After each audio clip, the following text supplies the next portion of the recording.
All right, welcome back, everyone. Today we're diving into what is honestly one of the most fascinating explainers we've done, looking at Season 1, Episode 2 of the Unbreakable Table series. If you thought just testing physical limits was wild, wait until you see the sheer symbolic weight of what we're unpacking today. Let's get right into it. So, the episode opens in total silence. Picture this, a wide, completely empty space.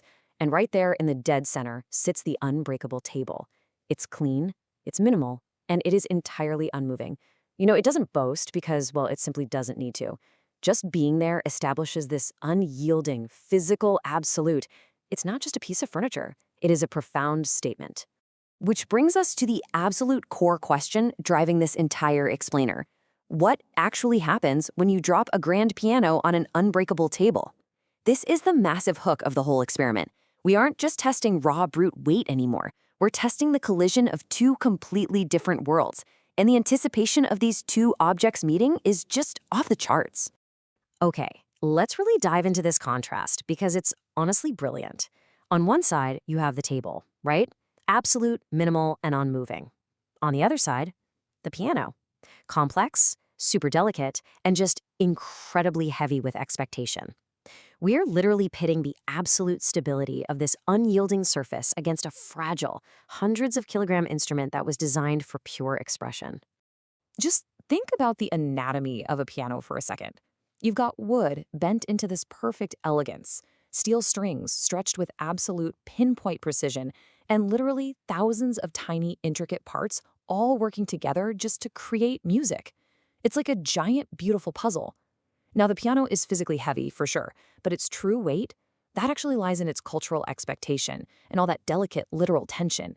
It's way more than just a big block of mass. Moving into Section 1, tension meets absolute, the moment of contact. Okay, picture this scene. The piano is being slowly, and I mean painstakingly slowly, lowered centimeter by centimeter down toward the table. You can practically feel the tension. Everyone is watching, and they're not just waiting for the physical impact, they're waiting for a contradiction. Like, will this highly refined instrument survive? Will the table actually hold up to its legendary claim? The moment of contact finally arrives, and no crack, no collapse, absolutely zero compromise. The unbreakable table holds perfectly. The piano just comes to rest fully on it, legs perfectly aligned, entirely stable. The table proves its absolute strength yet again without even a millimeter of bending. It's wild. But then, the whole narrative violently shifts. A pianist steps into frame.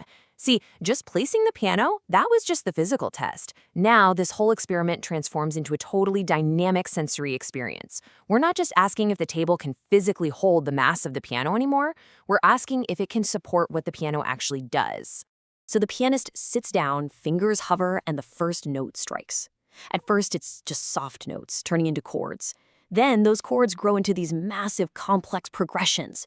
And finally, those progressions just explode into pure emotion. And as this huge crescendo is happening, all of those sound vibrations are traveling straight down into the unyielding surface of the table. But the table, it doesn't absorb the music, and it doesn't resist it either. It literally just becomes part of the performance. Now, what's really interesting here in Section 2 is the paradox of coexistence, testing expression. We are way past testing mere physical survival now. We're testing whether absolute, unyielding stability can genuinely exist right alongside dynamic, vibrant human creativity. Can a rigid absolute actually support a fragile, beautiful expression? Just look at this incredible paradox. Above the table, we've got motion, sound, and life. Below the table, absolute stability, quiet strength, and unchanging form.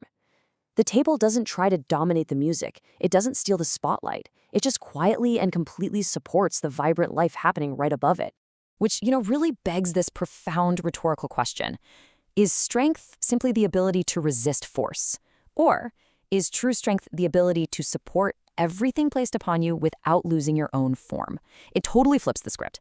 This completely rethinks our fundamental definition of physical and symbolic strength, taking it from something defensive to something completely foundational. So the performance reaches its absolute peak. Every string is vibrating. Every note carries just this immense weight. And then the final note rings out, and total silence follows. The camera pulls back, and everything is exactly as it was. The piano sits perfectly still. The table hasn't moved a fraction of an inch. Nothing is broken, yet everything just happened. Which brings us to Section 3, Redefining True Strength, the Aftermath. The piano is slowly lifted away, leaving the table totally alone once more. And what do we see? Nothing. No marks, no dents. Literally zero physical evidence of the massive vibrating weight the table just carried except for, the memory of the performance itself. And this gives us our absolute most powerful takeaway. True strength does not leave scars. True strength allows everything else to leave an impact, while remaining unchanged itself. The table's ultimate power is that it creates this completely safe space where creativity and performance can just unfold with absolutely no fear of compromise or collapse. As the source material wraps up, we see the original series tagline pop up. We explore what things you can put on an unbreakable table. But the whole meaning has completely shifted now, hasn't it? It's evolved from merely testing random physical objects to deeply, deeply exploring ideas, massive contrasts, and really the very nature of human expression. So I'm going to leave you with this final provocative thought. When something absolute meets something expressive, what will you create?